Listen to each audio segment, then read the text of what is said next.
In November 1943, a 30-year-old former schoolmaster walked into the office of the chairman of one of France's largest industrial firms. He had crossed 200 miles of occupied country to get there. He was wearing a borrowed suit. He was carrying false identity papers in the name of a Belgian businessman. He was, in fact, a British Special Operations executive agent, parachuted into eastern France 6 months earlier with orders to sabotage the Peugeot tank turret works at Sochaux Montbeliard, near the Swiss border. The factory was the largest single producer of tank turrets in occupied Europe. Royal Air Force Bomber Command had already tried to destroy it from the air. Their last raid had killed 123 French civilians and missed the factory entirely. The man in the borrowed suit had a different proposal. He sat down across from the chairman of Peugeot. He explained who he was. He explained what he wanted. He asked the chairman to sabotage his own factory. This is the story of Harry Ree, a schoolmaster from Manchester, sent into France with a false name, who persuaded a French industrialist to wreck his own assembly line, and in doing so spared more of his countrymen than any bomb could have. Henry Alfred Ree, Harry to everyone who knew him, was born in Manchester in 1914. His father was a German-Jewish import-export merchant who had come to England in the 1870s and married into the English Quaker community. His mother was a Yorkshire woman of the same Quaker tradition.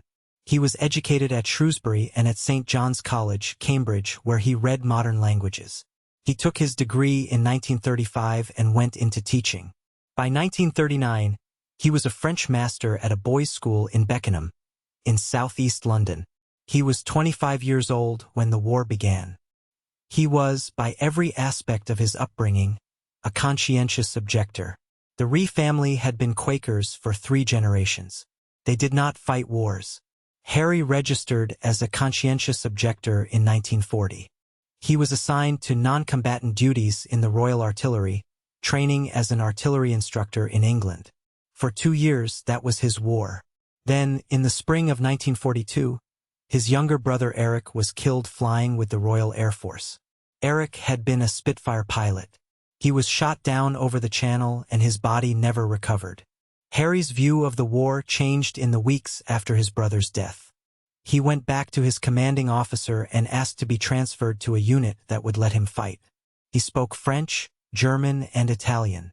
He had spent summer holidays in the French Alps. He was, in the language of the Special Operations executive, useful for what nobody else could do. He was interviewed in London in the autumn of 1942. He was assessed as a candidate for the French section. He was sent to a country house in Hampshire for 3 months of training in clandestine warfare, explosives, parachuting, radio procedure, silent killing, lockpicking. In March 1943, he parachuted into the Jura mountains in eastern France. His code name was Henri. His false papers identified him as a Belgian commercial traveler named César. He carried with him roughly 2 million francs in cash, a wireless set, a Colt automatic, and a cyanide capsule. He was 28 years old. His mission was specific. He was to take over an existing SOE network in the Franche-Comté region, codenamed Stockbroker, and use it to attack German military infrastructure along the Swiss border.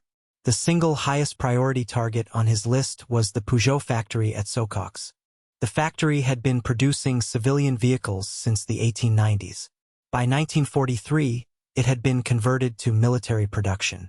The Germans had requisitioned its largest works for the assembly of turrets for Tiger and Panther tanks, the heavy armored fighting vehicles that would equip the elite SS Panzer divisions on the Eastern Front. The Royal Air Force had already tried to destroy the factory. On the night of 14th July 1943, Bastille Day, by deliberate choice, a force of 165 Halifax bombers had attacked the works from 16,000 feet. The bombing was inaccurate.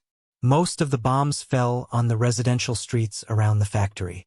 123 French workers and their families were killed. The factory's production was reduced by perhaps a fortnight. The local French population, who had been broadly pro-British, did not forget the dead. Harry Ree arrived in the region 6 weeks after the raid. He inherited a network whose contacts in the factory were now wary of any cooperation with the Allies.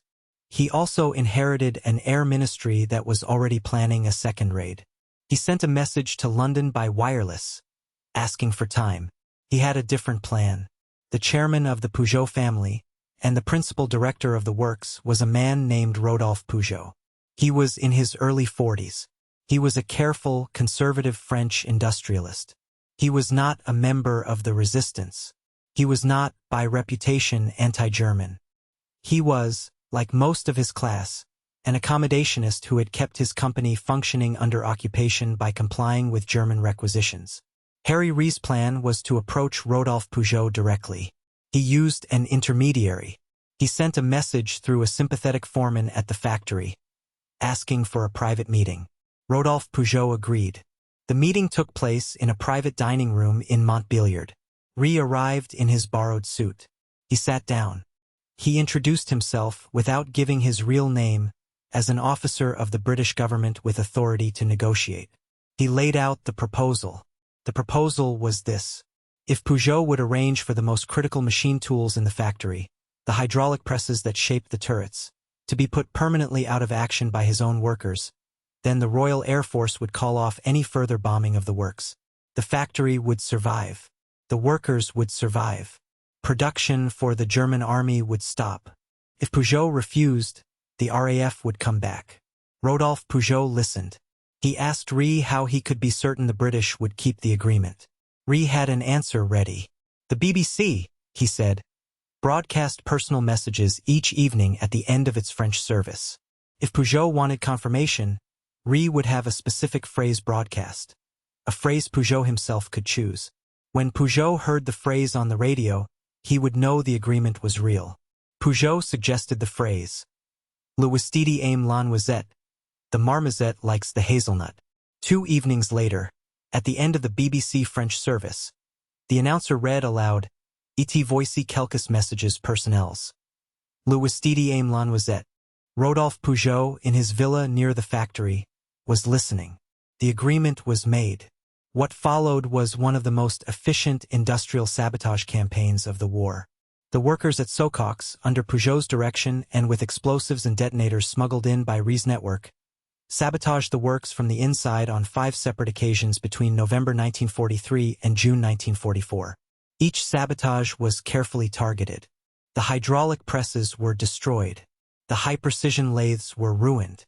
The compressed air systems were vented. The cooling towers were drilled and drained. Each time, the workers themselves did the damage. Each time, the explanation reported back to the German occupation authorities was the same. Equipment failure, French workers regrettably unable to find spare parts, production unavoidably interrupted. Each time, the Royal Air Force did not return. The aggregate effect was severe. By the time of the Allied breakthrough at Normandy in August 1944, Peugeot's turret production for the German army had fallen to a fraction of its peak. The Tiger and Panther divisions on the Western Front were short of armor for the rest of the war. The factory itself and the town of Sochaux and the workers who lived in it were intact when the Americans arrived. No bomb of the war that I can find in the British records saved as many French lives, with as little damage to the German war machine, as Harry Rees' private dinner in Montbeliard.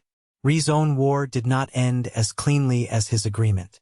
In November 1943, weeks after the first sabotage at Peugeot, a German Feldgendarmerie patrol found him sleeping in a barn outside Belfort. There was a fight. Rees, by his own account, lost. He was bayonet in the chest. He played dead. The German soldier left him there.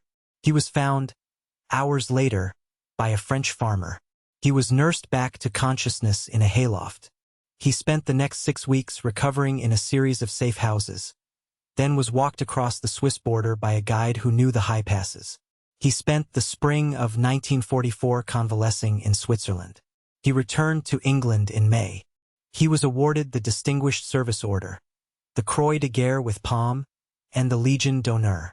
He returned to teaching after the war. He was a schoolmaster at Watford Grammar School. Then he became a professor of education at the University of York, where he spent the last 20 years of his career.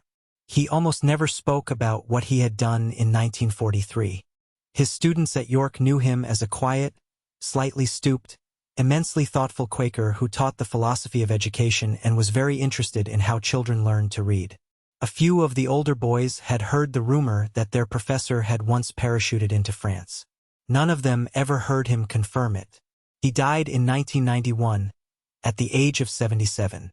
The Peugeot factory at Sochaux is still operating. It is still one of the largest manufacturing facilities in France. There is a small plaque inside one of the assembly halls. It commemorates the workers who, in 1943 and 1944, sabotaged their own machines. The plaque does not mention Harry Ree. He would not have wanted it to. If the story moved you, subscribe to follow the Untold front. New stories every week.